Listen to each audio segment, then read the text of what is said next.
Hi అండి, అందరికీ నమస్కారం. ఈరోజు మా టిఫిన్ వచ్చేసి పూరి. పూరి ఉబ్బాలి బాగా టేస్ట్గా రావాలంటే కలుపుకునే విధానం చెప్తాను.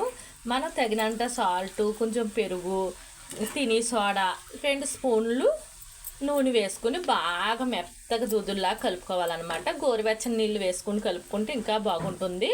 అలా కలుపుకున్నాక తర్వాత చక్కగా బాగా ఒక అరగంట సేపు కలుపుకొని ఒక 5 నిమిషాలు నానబెట్టుకొని మనం పూరీల కింద చేసేసుకోవచ్చు.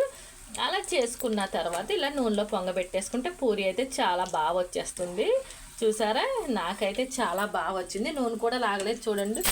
మెయిన్ మనకు పూరి నూనె రాగా పోవడమే కదా, నూనె లాగితే అస్సలు తినలేమండి. ఇలా కలుపుకుంటే గట్టిగా సమానంగా చాలా టేస్టీగా వస్తాయి అన్నమాట.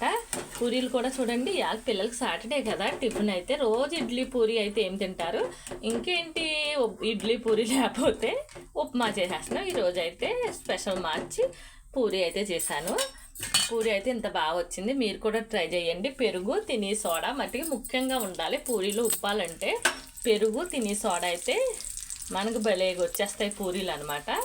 దీంట్లోకి చట్నీ ఏం చేశారక్క అని అడుగుతారు కదా. ఎక్కువగా నన్ను అక్క అక్క అన్న వాళ్ళే కదా. నేనైతే పూరీ చట్నీ చేశానండి.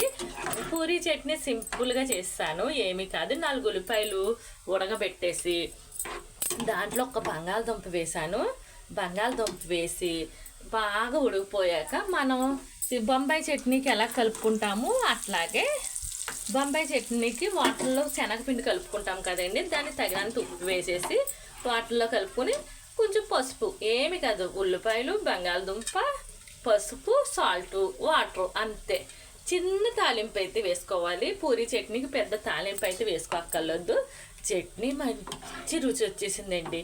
హోటల్లో ఇదివరకు మా అమ్మ వాళ్ళు చిన్నప్పుడైతే మా నాన్న తెచ్చేటప్పుడైతే బంగాళదుంప వేసేవారండి. ఇప్పుడు ఆనపకాయ ముక్కలు వేసేస్తున్నారు పూరీ చట్నీలో. నాకు అట్లాగైతే ఇష్టం ఉండదు ఆనపకాయ ముక్కలు.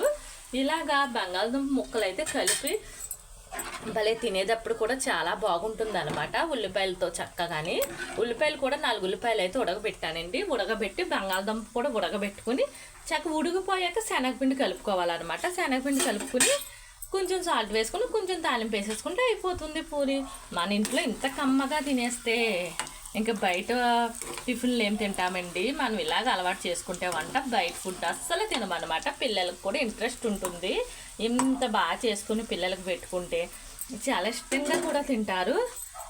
ఇంకా వాళ్ళనైతే ఇంకేకేసేస్తాను. Bye bye friends. మా వీడియో నచ్చితే లైక్ చేయండి, మా ఛానల్ సబ్స్క్రైబ్ చేసుకోండి. ఇలాంటి వీడియోస్ కోసం మరిన్ని మా ఛానల్లో. Bye bye friends.